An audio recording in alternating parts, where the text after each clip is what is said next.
تحریک پاکستان کی تاریخ اتنی ہی قدیم ہے جتنی ہندوستان میں مسلمانوں کی آمد کی تاریخ۔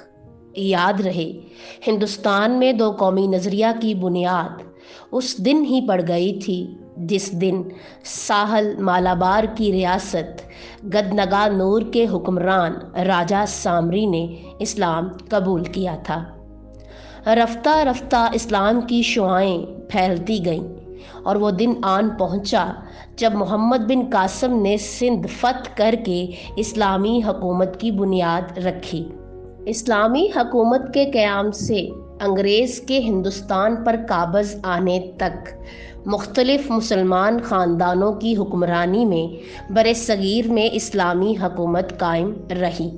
بالآخر اورنگزیب عالمگیر کی وفات کے بعد اس کے نااہل جانشینوں کے باعث برطانوی حکومت نے نہ صرف اسلامی حکومت کا خاتمہ کیا بلکہ ہندوؤں کے ساتھ گٹھ جوڑ کر کے مسلمانوں کو وسیع پیمانے پر جانی و مالی اور سیاسی اور مذہبی نقصان پہنچایا، جس کا منہ بولتا ثبوت 1857 کی جنگ آزادی تھی۔ 1857 کی جنگ آزادی میں ناکامی کے بعد مسلم رہنما مسلسل اس کوشش میں تھے کہ مسلمانوں کو باوقار، محفوظ اور پرسکون ماحول فراہم کیا جائے۔ مسلمان 1000 سال سے برصغیر میں اپنا قومی تشخص برقرار رکھے ہوئے تھے۔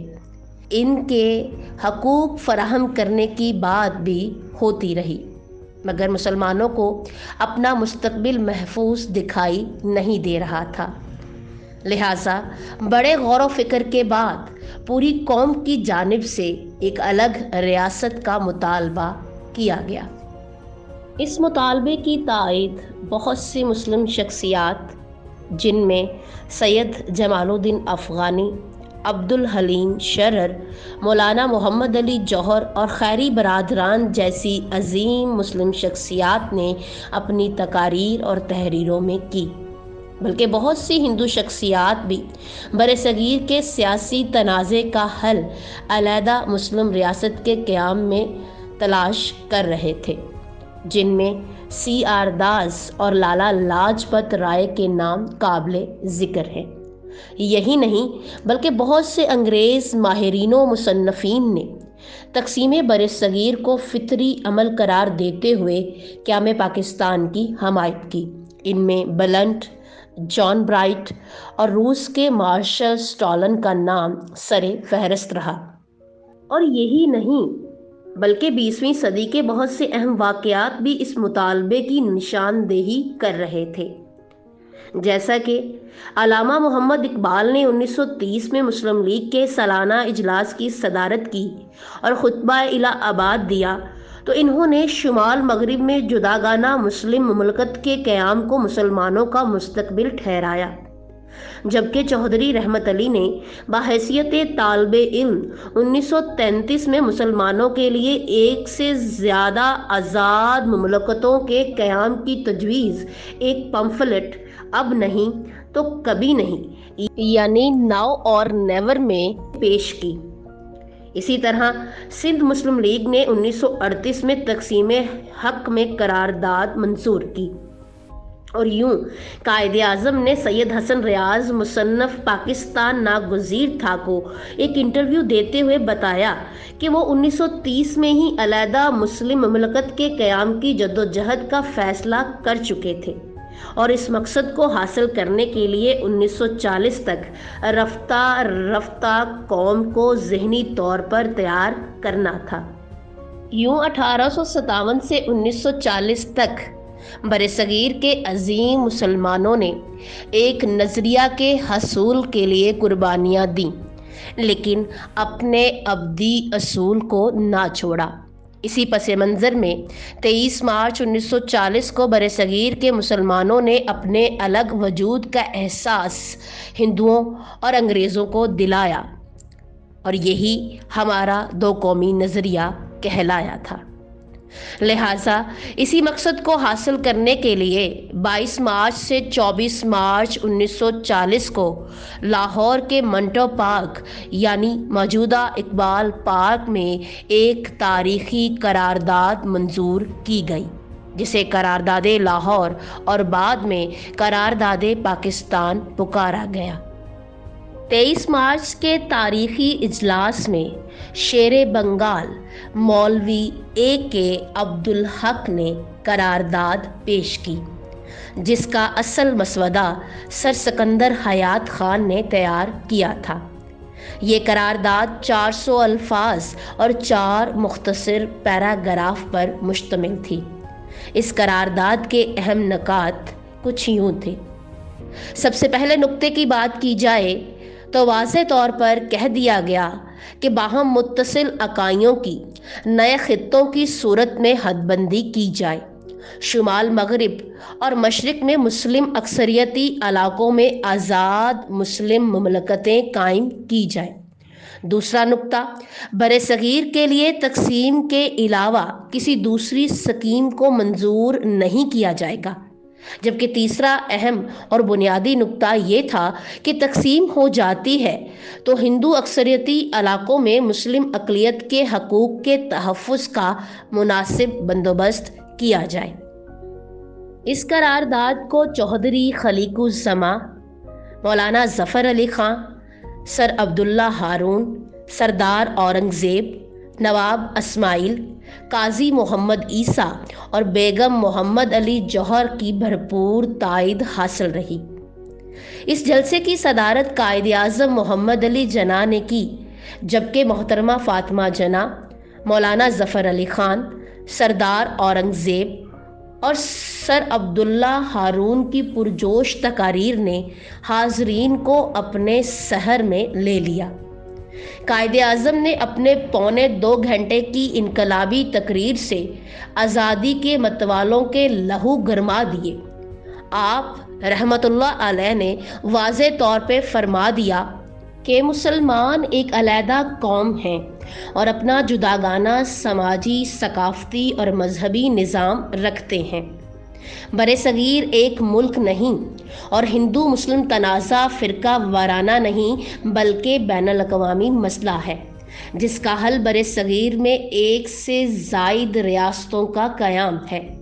और इसी तरह आपने फरमाया कि मुत्तहिदा बरे-सगीर में मुसलमानों के हकूक़ महफूज रहने का इम्कान नहीं बनता। आपने मुख्तलिफ मुल्कों में आज़ादी की मिसालें देते हुए फरमाया, बरतानिया से आयरलैंड अलग हुआ, नीज़ चीकू सलवाकिया भी तकसीम के नतीजे में कायम हुआ। ऐसे में अगर जनूबी एशिया को तकसीम करके मुसलमानों को जुदागाना ममलकत बनाने का हक दे दिया जाए तो ये फ़ैसला पूरी तरह से तारीख़ी, मंतकी और जायज़ होगा। और यूं हाज़रीन ने ज़बरदस्त नारों के साथ इस करारदाद को मंजूर किया। ये मुसलमानों ने अपनी मंजिल का तयन कर लिया था। वह बड़ा तारीख़ी दिन था। इस दिन की याद ताज़ा रखने के लिए मीनार पाकिस्तान को भी यहाँ तामीर किया गया। याद रहे, ये दिन मुसलमानों के लिए ईद से कम ना था। मुस्लिम लीग की जानिब से भरपूर मुसर्रत का इजहार किया गया और सजदाए शुक्र बजा लाया गया, जबकि दूसरी जानिब हिंदू प्रेस और हिंदू रहनुमाओं ने इस करारदाद की भरपूर मुखालफत की। गांधी और हिंदुओं ने करारदाद को मुस्तरद करार देते हुए इसका मजाक उड़ाया। राजगोपाल आचार्य ने बरमला कहा कि मिस्टर जना का ये इक़दाम इस तरह का है कि जैसे 2 भाइयों के माबैन एक गाय की मलकियत पर झगड़ा हो और वो इसे बांट कर तकसीम कर ले। और अगर बात की जाए बरतानवी प्रेस की तो डेली टेलीग्राफ में करारदाद का जिक्र तो किया गया, लेकिन इसे ज़्यादा अहमियत ना दी गई, जबकि रोज़नामा लंदन टाइम्स, मैनचेस्टर गार्डियन और डेली हेराल्ड ने करारदाद का जिक्र तक ना किया। यूँ तसव्वुर किया जा रहा था कि तक़सीम बरे-सगीर की ये तजवीज़ मुस्तरद करार पाएगी।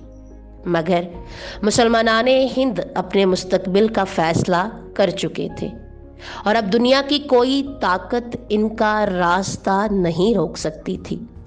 करारदादे लाहौर या करारदादे पाकिस्तान की अहमियत का अंदाज़ा इस बात से बाखूबी लगाया जा सकता है कि इससे न सिर्फ मुसलमानों का शाऊर पुख्ता हुआ, बल्कि इसी करारदाद की बदौलत मुसलमान ठीक 7 साल बाद अपने लिए एक अलग मुल्क पाकिस्तान हासिल करने में कामयाब हुए। और ये बात सच साबित हुई कि इरादे जिनके पुख्ता हो, नज़र जिनकी खुदा पर हो, तलातम खेज मौजों से वो घबराया नहीं करते। आज 23 मार्च 2022 यौम पाकिस्तान कौमी सतह पर तजदीदे अहद के तौर पर मिली जोशो जज्बा से मनाया जा रहा है। मगर याद रहे, इस तजदीदे अहद की बुनियाद नस्ली, मजहबी और इलाकाई तासुब ना था, बल्कि ये इस्लाम का बुनियादी मुतालबा था। लिहाजा ज़रूरत इस अमर की है कि हम निडर, बेबाक, खुददार, इनकलाबी और बाकिरदार कौम होने का सबूत दें, ताकि कायदे आज़म के ख्वाबों के मस्कन और इकबाल के वजदान पाकिस्तान को अजीम से अजीम तर बुनियाद फराहम करके असल मायनों में फलाही रियासत बना सकें। जब अपना काफिला अज़्मो यकीन से निकलेगा, जहाँ से चाहेंगे रास्ता वहीं से निकलेगा। लबासे गैर ना होगा बदन पे जब अपने, तो कोई सांप ना फिर आस्तीन से निकलेगा। जो आसमानों में बांटेगा रोशनी अपनी, वो आफताब इसी सरजमी से निकलेगा। वतन की मट्टी मुझे एड़ियाँ रगड़ने दे, मुझे यकीन है कि चश्मा यहीं से निकलेगा। मुझे यकीन है कि चश्मा यहीं से निकलेगा। पाकिस्तान जिंदाबाद।